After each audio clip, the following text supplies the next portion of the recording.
Hello dear students, welcome back to our video lesson with me as a tutor, Abeni Tengoy. I hope you all are sincerely learning and enjoying the video lessons.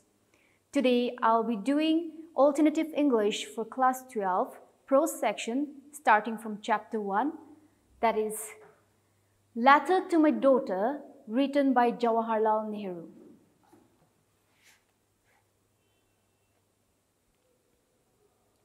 This book, originally called Letters from a Father to His Daughter, it contains 30 letters, 30 letters which was written by the first Prime Minister of independent India, Pandit Jawaharlal Nehru, when he was in Allahabad in 1928 for his daughter Indira Gandhi. The letters taught the young Indira about natural history, formation of earth, and the rise of civilization. At the time of writing this letter, Nehru was in Allahabad and his daughter Indira was in Mussoorie. While original letters written by Nehru were in English, it was translated in Hindi by the Hindi novelist Munshi Premchand under Pita ke Patra Putri ke Naam. In these letters, Nehru takes up a variety of topics. He discusses natural history, the beginning of the earth and evolution. He talks about the varied races of the world, the genetic makeup, the differences in communities and races, and how these races were formed and how people looked different. So to make up for his absence, he wrote these letters for his daughter. So this is how it goes. It has been just 3 or 4 days ago that Nehru had written the last letter. So after 4 days, that very evening, he was asked to pack his belongings, but not to be discharged, but only to be transferred to another jail. Nehru is in Bareilly jail right now, So he bade farewell to all his companions because they had been staying together for 4 months in the same jail. He was not the only one to be transferred. He had a companion. So it was 2 of them who were to be transferred to another jail. Nehru and his companion were not taken to Bareilly station to avoid the risk of people seeing them because they have become Padanashins. Padanashins are people who remain behind a parda or a curtain because of tradition of family or society, and they do not come out in general public. Nehru and his companion were taken by a car to the little station in the wilderness. That means an uncultivated, neglected area. Nehru felt thankful for the drive because it delighted him to feel the cool night air and see the phantom trees and man and animals that rush by in the semi-darkness. And this happened after so many months of seclusion. Then they were finally brought to Dehradun. So early morning they were taken out of their train and taken by car again. And they made sure that people do not see them again. And now they are in the little jail of Dehradun. And there it seems that the jail there in Dehradun was better than the jail in Bareilly. Why? Because the weather does not rise to 112 degrees, and the walls surrounding them were lower, and the trees that overlooked them were greener. It makes Nehru feel good at night, to imagine the lights of Mussoorie twinkling in the far distance. So it was 3 or 4 years ago that he started writing these letters to his daughter. And at that time, his daughter was in Mussoorie. Now, during these 3-4 years, a lot of things has happened. Nehru has written these letters mostly from prison. But the more he writes, the less he liked about what he was writing. Nehru used to have this fear that his letters might not interest his daughter much. And this this would be a trouble or a burden for her daughter too. If Nehru fears this, why then should he continue to keep writing the letters? Actually, Nehru would like to place vivid images or pictures before her daughter about the past and make her sense how this world of ours has changed step by step, developed and progressed. He wants her daughter to see something of the old civilization. Nehru should have liked to take her on man's trail, that means on man's path, and then follow it up from the very beginning when man was hardly a man to today, when he prides himself so much, rather vainly or foolishly, on his great civilization. It was when Indra was in Mussoorie that they talked about the discovery of fire and agriculture and the settling down in towns and the division of labor. Nehru continues that he had placed the skeleton of the old happenings before her and had wished that he had the power to cover it up with flesh and blood. Now here skeleton literally does not mean that he brought a skeleton right in front of her, but he meant to say that he had given the surface of the history or the outline of the history to his daughter, and he wants his daughter to learn more or to gain more knowledge about the old civilization. That is what he meant by this skeleton. But he is afraid that he has not got that power, and her daughter must rely on her imagination for the miracle to work out.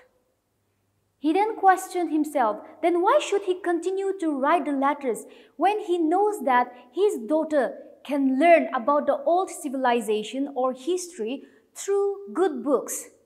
But Nehru also realized that whenever he sat down to write letter, he imagined his daughter to be sitting next to him and like they're having a talk with each other, and that makes him feel happy. And of man's trail, that means of man's path, man emerged stumbling and slouching from the jungle. It has been a long path of thousands of years. He mentions how man is naturally more interesting than anything else that existed before him. He is interesting because he brought a new thing with him, that is mind, the curiosity, the desire to find out, to explore and learn, which others do not seem to have had. So from the earliest days began man's quest. Observe a little baby, how it looks and wonder at the things and the wonderful things around. He begins to recognize the things around him. Now look at a little girl. If she is healthy and sound, he would ask questions because she is curious. Likewise, in the dawn of history, when man was young and the morning was new, he must have looked and stared around himself and asked questions. But who was he to ask? Except himself. There was no one else to answer his questions or the things that was going around his mind. But he had a wonderful little thing called mind, as I mentioned earlier. And with the help of his mind, slowly and painfully, he went on storing his experiences and learning from them.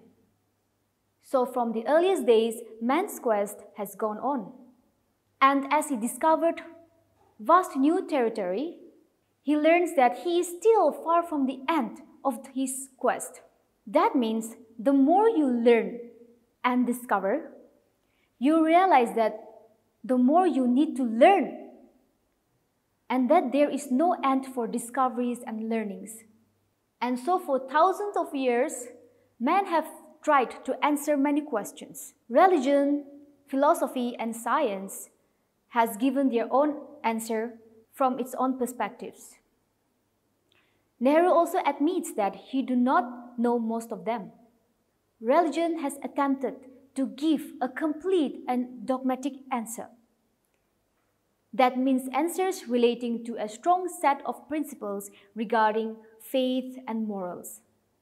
Science gives a doubting and hesitating reply, because science do not give answers based on faith and morals like religion. Science gives answers through experiment and reason and rely on the mind of man. Nehru prefers the scientific method because it is rational and open-minded. Gradually, man has looked outside himself as well as inside. He has tried to understand nature, and he has also tried to understand himself. The mind has carried man a long way in his voyage of discovery. As he has learned to understand nature more, he has also utilized it and harnessed it to his advantage. And thus he has won more power. But sadly, Nehru goes on to talk how people misused science, or how science is being misused.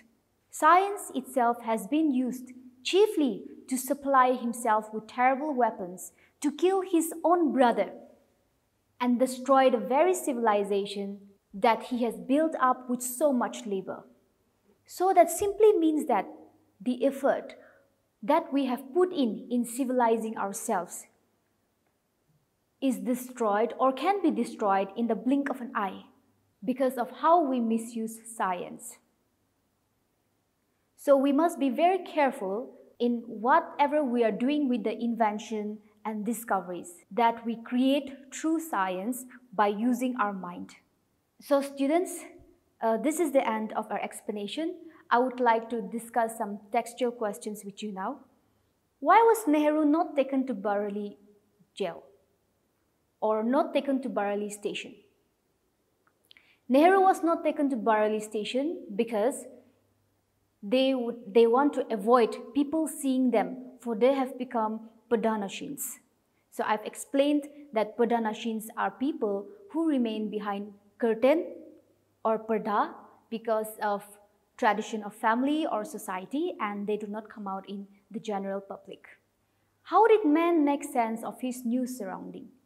He made sense of his new surrounding by making use of his mind, and that is how the discovery of fire and agriculture and the settling down in towns and the division of labor all came up. Okay, why does Nehru sees man's story as being more important than that of others? He feels that way because for man, he has got a wonderful little thing called mind, which the others, that means the animals or with whatever that existed before him, do not have it. It was only man who has got that wonderful little thing, mind. And because of this mind, he became very curious and he started to explore himself and learn many things. So why does Nehru say that the jail in Dehradun was better than the jail in Bareilly? It is because of the weather, first thing, because the temperature does not rise to 112 degrees, and also the walls surrounding them were lower and they could see the trees and the lights that were beyond. We are done with our lesson, and thank you so much for being with us and learning something with me today. Until then, stay safe.